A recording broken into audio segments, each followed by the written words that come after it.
Bully by Patricia Polacco.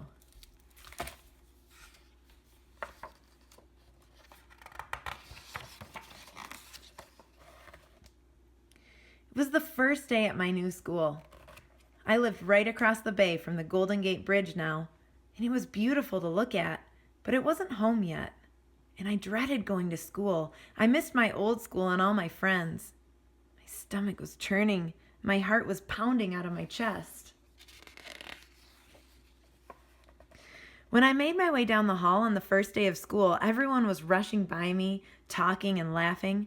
They all knew each other. I felt so alone. "Hey," a friendly voice called out. "You look how I feel. Are you new here too?" A short, round boy with rosy cheeks and a big smile asked. I nodded. "Me too. The name's Jamie Aldrich," he chirped. "I'm Lila Dean," I answered. "So what grade are you in anyway?" Jamie asked. "Sixth," I answered. "Me too. Bet we end up in the same homeroom," he said with a grin. And he was right. Not only were we in the same homeroom, we sat right next to each other. Didn't take very long for Jamie and me to become fast friends. We ate lunch together every day and watched the other kids break into groups. The kids they called the geeks and the nerds sat at one table. The toughs sat with the other tough kids. Skateboarders sat at their own table. Arty kids at another. The sports kids had two tables and were the loudest. Then there was the table where Gage, Kenyon, and Maeve sat. They were the three most popular girls in the school, and they knew it. I learned soon enough that everyone wanted to be like them. They dressed like them, talked like them, even carried colored cell phones just like they did. They called their table the celebrity table. One day on a school trip, I said to Jamie, "Everybody seems to have a cell phone." "Pretty much." Jamie pulled his own cell phone out of his pocket. "You should get one, Lila," he said, "and a laptop." I shrugged. My father was a doctor and felt that cell phones were for emergencies, and the school had computers. "You need to get both, Lila. That's how you stay connected with the world. Get a Facebook page, too." "I have one," he said enthusiastically. It turned out Jamie was a computer nut. He knew everything there was to know about computers, and he promised to set me up if I could convince my parents to give me a cell phone and laptop. As the weeks passed, I got to know a lot of other kids at school, and I liked them a lot. Jamie by far was my best buddy. It wasn't as if I had a crush on him or anything like that, but we were best friends for sure. Gage, Kenyon, and Maeve fascinated me, even though they completely ignored me. That is, until I got the highest grade on a social studies essay. Mr. Rosen held up my paper and told the class how good it was. Gage gave me a really strange look and whispered, "I always get the best grades in this class." Then she winked and smiled. It made me feel very uneasy. When I told Jamie about what Gage said, he told me that Gage had lost her parents in a terrible auto accident last year. "That would be horrible to lose your parents," I said thoughtfully. "Yeah, but she seems to milk it for all it's worth. Most kids are afraid of her. You really need to be careful around her, Lila." A week later, I told Jamie I was going out for cheerleading. He warned me again. "That's Gage, Maeve, and Kenyon's territory, Lila. Be careful." When I did the tryout routine the next day, I ended with a double flip and a split. It wasn't in the routine, but I'd taken gymnastics since I was 7. I knew that I'd nailed it. I thought my big ending would give me an edge. Guess I was right, because when they read the names of the 4 new cheerleaders, they read mine first. Gage, Kenyon, and Maeve actually smiled at me. After dinner that night, my brother Jack wasn't as excited as I had hoped he'd be for me. Maybe because he'd been having a hard time at his new school. Small for his age, he looked even younger. Kids were knocking his books out of his arms and calling him sissy boy or doll wimp, baby wimp, that kind of thing. It seemed like a good time to tell my parents about cell phones and laptops at school. "Everybody has their own," I told them. "Maybe having them would help Jack and me get connected." Jack perked up. "That's true. When you have cell and laptop, you're in the loop." "And everyone has a Facebook page too," I added excitedly. "Oh, please." Mom and Dad looked at each other and thought for a moment. Finally, they agreed. We cheered. "But no shenanigans," Dad said. "The minute we hear that you're using these things inappropriately, You'll lose the privilege of having them. Jamie helped Jack and me put our Facebook pages together. He took our pictures and made us sound amazing. At school, Jamie was doing better too. He even became a hall officer. That meant that he went around to classrooms and collected attendance slips. Then he'd bring them back to the office and record them. He was really trusted. The principal, Mr. August, even let him go into the locked room where all the state tests were kept to get attendance forms. That office was locked up like Fort Knox. "Do you ever get to see the state tests?" I asked him one day. "No, they're sealed in envelopes. The first time anyone sees them is in February, and we open them to take the test." I was so proud to have someone like Jamie as a friend. Gage, Maeve, and Kenyon were actually starting to be nice to me. I wasn't good enough to sit at the celebrity table, though, until the mid-year awards assembly. The principal announced that I had the highest grade point average in the whole school, that I got a Junior Achievement Award for heading up a project visiting the elderly, and that I got the Spirit Award for cheerleading. Gage usually got that award, but she seemed really happy that I got it. That's when she invited me to sit with them at the celebrity table at lunch. Jamie was disappointed that I wouldn't be sitting with him, but understood this was a girl thing. "Just as long as we still watch science fiction movies on Friday nights together," he said with a broad smile. But before I got to sit at the table, in fact that very night, Gage invited me over to her house for a makeover. I had to look way cool, she said. And I went, and I did. Every eye in the cafeteria was on me at the next lunch. I was sitting with the coolest girls in school. Gage, Kenyon, and Maeve chatted about clothes, makeup, and boys. Then she leaned into me. "Let's get our mothers to take us to the mall tonight. We can look at clothes, maybe even eat at the Ground Cow." "I'd love to," I blurted out. I couldn't believe my luck. Then I realized that was when Jamie and I watched our sci-fi together. As we got up and walked by his table, he smiled at me. "See you tonight." Gage hissed. "Are you telling me that you're still friends with that?" "OMG, he's such a blimp," Kenyon spat out. They all laughed. After that, I found myself pretending I didn't see Jamie. I still liked him a lot. We still had most of our movie nights, but I was torn. He became my secret from them. The rest of fall was great with Gage, Kenyon, and Maeve. They picked out makeup for me and picked out my clothes. I loved it and loved being with them. I wanted so much to be popular. Then one day when we were at Gage's house trying on some new makeup, Gage opened up her laptop. "We're going to do something a lot more fun." She got a look on her face. "We call this scum dumping," she said, and laughed. She started surfing through Facebook pages of our classmates.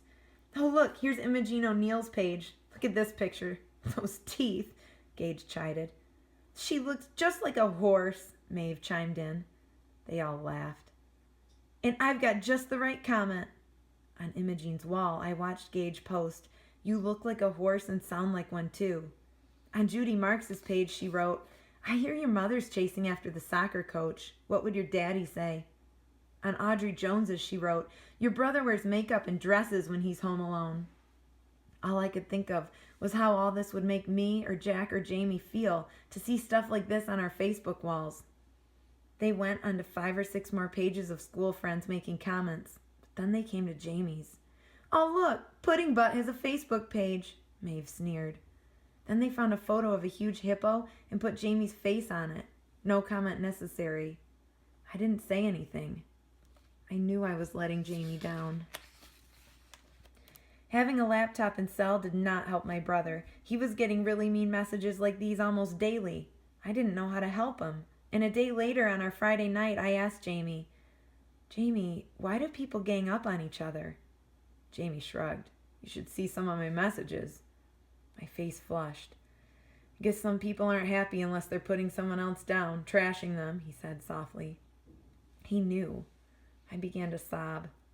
From that time on, I spent less and less time with Gage, Kenyon, and Maeve. I sat with Jamie at lunch the next Monday. When Gage saw me, she cooed. "Did I see you sitting with Jamie Aldrich at lunch today?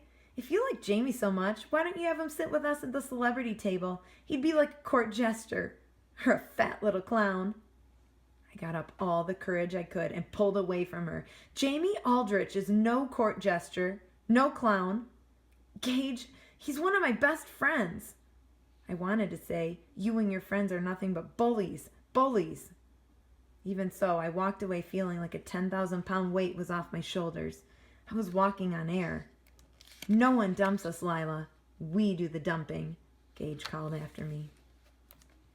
Then the week of the state tests arrived. I just didn't know how to study for them. They covered everything we'd learned in the fall and more. The day of the test, everyone had to turn off their cell phones at the office. We also had to put our laptops, if we had one, in our lockers.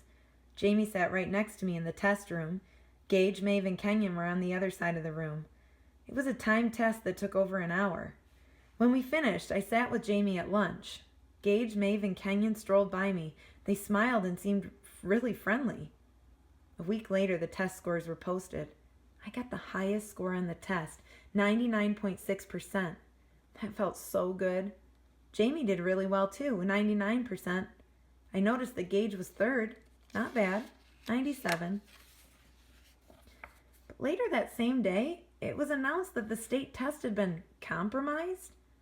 One of the tests had been taken from the wardroom before the test day. That meant someone could have cheated. Since I got the highest score, I was the first one called into the office. Lila, the principal started, your teachers have informed me that you consistently make high test scores.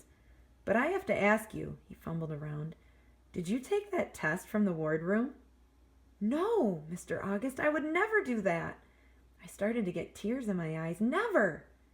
Mr. August believed me and let me go. Gage was right outside the door when I came out. Why, I didn't know. Lila, she whispered, none of us believes that you had anything to do with the stolen test. We know you wouldn't do that. I wanted to gag. By the time I got home that night, I was all over Facebook, MySpace, YouTube, and the school homepage.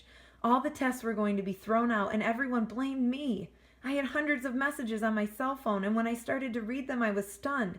Everyone was accusing me of stealing the test, and there were really horrible messages calling me names. Phony, cheater, skag.